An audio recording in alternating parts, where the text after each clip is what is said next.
এদের কাছে কোনো পরিকল্পনা নেই। বিজেপি আর তৃণমূলের প্রার্থীরা এরা শুধু নিজেদের মধ্যে কাদা ছোড়াছুড়ি করছে। আমরা আপনাদেরকে বলছি, কাদা ছোড়াছুড়ি করলে তাতে মানুষের কোনো লাভ হয় না।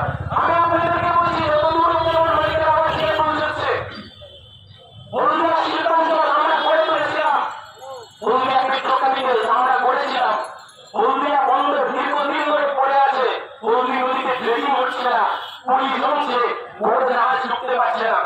কোলাঘাটের বুকে তাপবিদ্যুৎ কেন্দ্র আমরা গড়ে তুলেছিলাম, কোলাঘাটের বুকে ট্যাঙ্কো সিমেন্ট আমরা গড়ে তুলেছিলাম, একের পর এক হলদিয়া কলকারখানা আমরা গড়ে তুলেছিলাম। আমরা সেই জন্য বলেছিলাম কৃষি আর শিল্প এই দুটোকে সাথে করে নিয়ে এগোতে হবে।